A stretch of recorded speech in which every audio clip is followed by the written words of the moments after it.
So in physics, the definition, the meaning of the work is very very different. It is not your daily basis work. Physics के अंदर work का कुछ मतलब अलग होता है. Work is said to be done. Work is said to be done when there is a displacement. When there is a displacement in the direction of external force. Now let's try to understand the meaning. देखिए, ऐसा बहुत बार होता है, जैसे मान लीजिए अगर मैं आप लोगों को बोलूं एक वॉल को आप धक्का दो. ध्यान से सुनना दोनों. इप्सिता, ध्यान से सुनो. जैसे वॉल को तुमने बहुत देर तक धक्का दिया, बट वॉल तो हिली नहीं, बट तुम पूरा एग्जॉस्ट हो गए, तुम्हारी पूरी मस्कुलर एनर्जी, सब तरीके की एनर्जी लग गई. You are feeling very tired. तुम कहोगे सर हमने तो बहुत सारा काम किया, वॉल हिली नहीं हिली, हम क्या करें. बट मैं ये बोलूंगा sorry, according to the physics your work done is 0. तुम कहोगे सर कैसे, I am feeling very less, I am having very less energy, I am feeling very tired. तो मेरा तो वर्क किया है, ठीक है, बायोलॉजिकली तुमने किया है क्योंकि तुम्हारी बॉडी में एग्जॉस्ट हुई एनर्जी. बट फिजिक्स कहती है work is said to be done when there is a displacement in the direction of the external force. अब ये भी बहुत इंपॉर्टेंट वर्ड है, in the direction of the external force. I will tell you various cases कैसे answer और question घूमेगा आपका. तो सबसे पहले यहां पर एक फॉर्मूला यहां से क्रिएट होता है, वर्क डन. वर्क डन क्या होता है, F dot S. Very very important, ध्यान से सुनिए आप लोग. F is the external force और एस का मतलब क्या हो गया, external displacement. Let us try to understand with the figure. मान लीजिए ये आपका एक मास है m और आपने एक फोर्स लगाया F. जब आपने फोर्स F लगाया तो यहां पे मान लीजिए कुछ डिस्प्लेसमेंट होगा, इसका कुछ डिस्प्लेसमेंट होगा ना भाई. जब आप इस पे धक्का लगाओगे तो फोर्स लगा और इस फोर्स के वजह से बॉडी के अंदर क्या आया, डिस्प्लेसमेंट आ गया. तो क्या वर्क किया आप लोगों ने, बिल्कुल किया. आपने वर्क किया है इसके अंदर. कितना वर्क किया है, F इंटू एस. अब इस डॉट का भी बहुत इंपॉर्टेंस है. इसको हम लोग कहते हैं डॉट प्रोडक्ट. क्या बोलते हैं हम लोग इसको, dot product. In your higher classes, you will understand there are two type of products. One is dot product and another is cross product. So dot product के वजह से क्या आता है, इप्सिता एक बार सुन लो प्लीज, बहुत इंपॉर्टेंट पॉइंट बता रहा हूं. एक्चुअली में जो डेफिनेशन है, work is equal to, dot product है, work is equal to F S cos theta. ये है आपका रियल फॉर्मूला. अगर आपने इसका इलेबोरेटेड फॉर्म ये है और यही रियल है. कॉस थीटा से डरना नहीं है, सबसे पहली बात. Amya, can you tell me what is this theta? Angle between, theta is the angle between the force and displacement. Theta is the angle between force and displacement. Theta जो है वो एंगल है बिटवीन फोर्स एंड डिस्प्लेसमेंट. सुनते जाना मेरी बात ध्यान से. देखिए, जब आपने फोर्स राइट डायरेक्शन में लगाया, डिस्प्लेसमेंट राइट डायरेक्शन में हो गया, तो Ipsita what is the angle between force and S? Case 1, force इस डायरेक्शन में, डिस्प्लेसमेंट इस डायरेक्शन में. What is the theta? ये जो थीटा है, it is the angle between the force and displacement. तो व्हाट इज दिस थीटा जब दोनों एक ही डायरेक्शन में होंगे? बताइए. 0 90 कैसे हो सकता है? इट इज 0, सेम डायरेक्शन है ना, 0 हो गया. Now Amya, what is cos 0? Very good. cos 0 इज 1. तो क्या मेरा work done force into S हो जाएगा? ऐसे बना.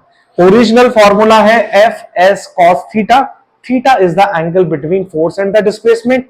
If the situation is like I'm putting the external force like this and the body is going in the same direction, the theta will be 0, due to which cos theta is equal to 1. cos 0 is 1. तो मेरा formula क्या बन गया, F work done is equal to force into displacement. तो बच्चे सोचते हैं work done is equal to force into displacement. That's a wrong concept. Work done is the dot product of the force and displacement. Dot बोलना बहुत जरूरी है हो सकता है यहाँ पे जो कुछ लोग सुन रहे हैं उनको डॉट का मतलब बहुत कैजुअल लग रहा होगा, but when you will study higher classes, class 11th and 12th, then you will get the deep vision what is the importance of the dot product. I am again telling you, product मतलब multiply होता है, पर दो तरीके के होते हैं, एक स्केलर प्रोडक्ट और एक वेक्टर प्रोडक्ट. स्केलर प्रोडक्ट होता है डॉट प्रोडक्ट. ठीक है, इतना जितना समझ में आ रहा है. और इसके साथ अगर हम कुछ पॉइंट्स ज्वाइन करें इप्सिता, तो वर्क क्या होता है?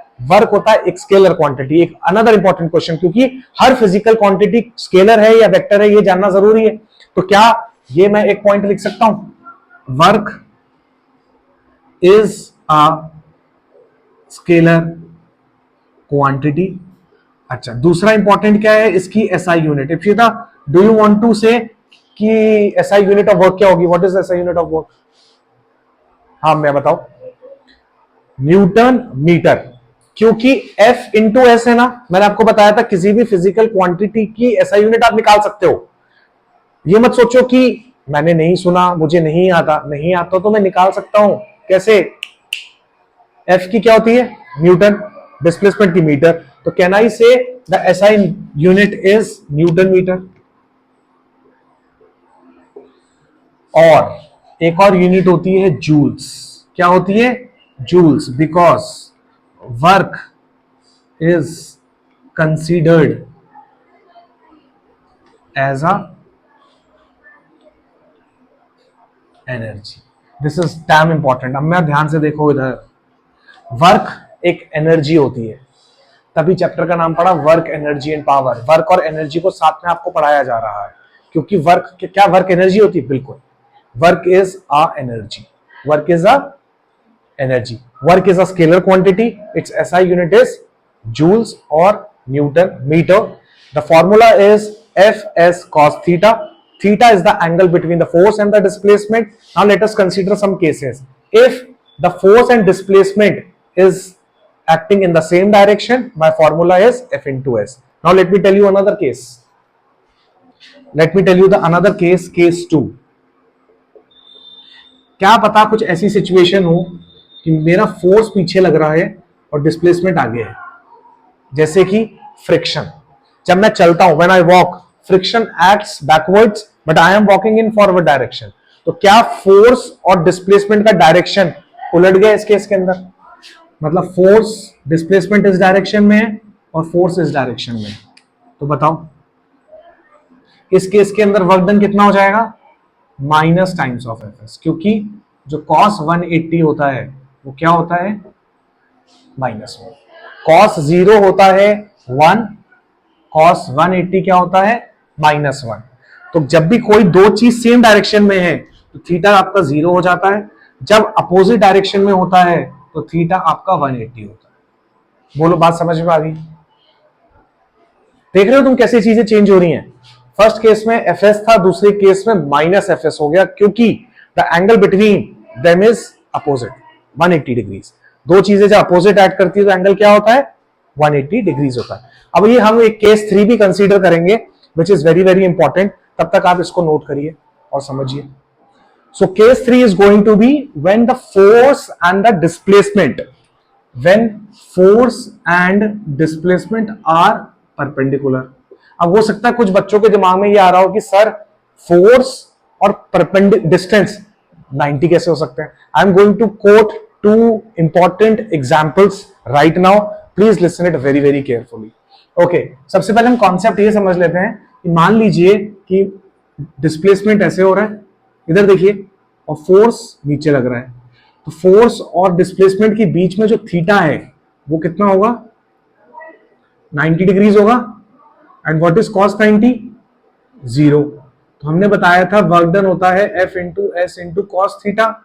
तो cos 90 कितना हो जाएगा?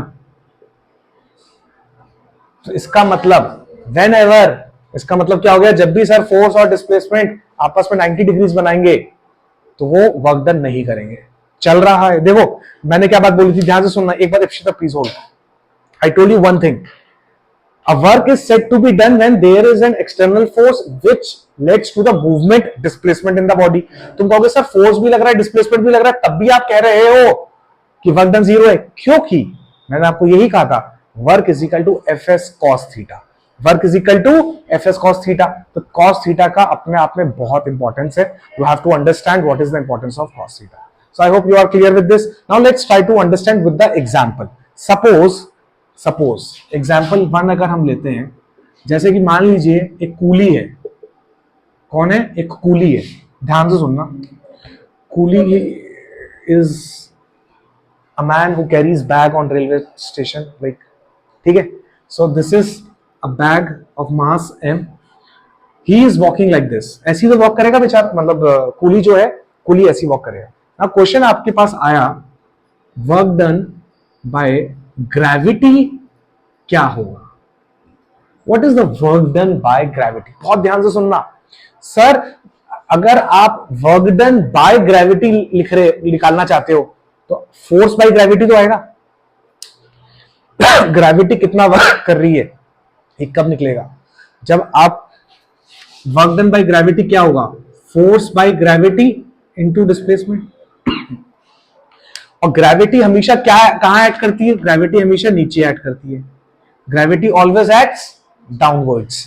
तो जब डाउनवर्ड्स ऐड कर रही हो ग्रेविटी क्या होती है? mg होती है। इनटू कॉस थीटा भी करेंगे हम लोग। डिस्प्लेसमेंट इस डायरेक्शन में हो रहा है। सुन रहे हो? देखो, एक कूली के सर पे मास है, वो चल रहा है, ट्रेन के पास जाने की कोशिश कर रहा है। My question to you is work done by gravity. तो वर्क डन बाय ग्रेविटी क्या होगा? mgs cos 90। This is important कि sir work done by gravity, gravity on coolie हमेशा क्या होगा? 0 होगा। ये बात समझ में आ गई? ठीक है, एक एग्जांपल और समझते हैं हम सर्कुलर मोशन का। ठीक है, if an object is doing circular motion then work done is equal to 0। तब भी वर्क डन क्या होगा? 0 होगा। क्योंकि जैसे मान लीजिए ये एक सर्कल है, ये एक सेंटर है, ठीक है। अब यहां पे मान लीजिए कोई एक ऑब्जेक्ट है। अब ऑब्जेक्ट का जब भी कोई डायरेक्शन ऑफ मोशन होता है वो हम लोग हमेशा टेंजेंशियल मानते हैं। सर्कल का टेंजेंशियल डायरेक्शन जो होता है दैट इज कॉल्ड मोशन का डायरेक्शन। तो ये डायरेक्शन डिस्प्लेसमेंट का डायरेक्शन हो गया। और आपको ये बात हमने पहले भी डिस्कस करी हुई है कि जो सर्कुलर मोशन है, in the circular motion centripetal force is required for the circular motion. तो अगर वो सेंट्रीपिटल फोर्स एक्ट कर रहा है and it always acts towards the centre. कहां पे एक्ट करता है वो? हमेशा सेंटर पे। तो जब ये तो हो गया सेंट्रीपिटल फोर्स और ये हो गया डिस्प्लेसमेंट, इनके आपस में क्या बन रहा है? अगेन 90 डिग्रीज बन रहा है। तो वर्क डन क्या हो जाएगा? वर्क डन 0 हो जाएगा। और एक चीज और है कि जैसे मान लीजिए एक ऑब्जेक्ट है जो कि मास m है, इसको अगर आप ऊपर उठाते हैं हाइट h पर और ये बॉडी यहां कुछ चला जाता है तो क्या होगा बताइए? Work done by gravity, work done by gravity कितना होगा? Again work done by gravity is force of gravity into, यहां पे हाइट वर्टिकल जाएगी h। तो ग्रेविटी हमेशा क्या होता है? mg। इप्सिता ग्रेविटी क्या होता है हमेशा? mg। Weight is always gravity. तो mgh। पर ग्रेविटी फोर्स नीचे एक्ट कर रही है, डिस्प्लेसमेंट ऊपर हो रहा है। तो थीटा कितना हो जाएगा? 180। cos 180 क्या होता है? -1। सो आंसर क्या आएगा? -mgh। So work done by gravity क्या होता है? -mgh। So I hope the concept of work is clear to you now. This is very very important. So I hope आपको समझ में आया हो। In the next lecture we are going to discuss some numericals on work. So if you like the video, please do share and subscribe. Thank you.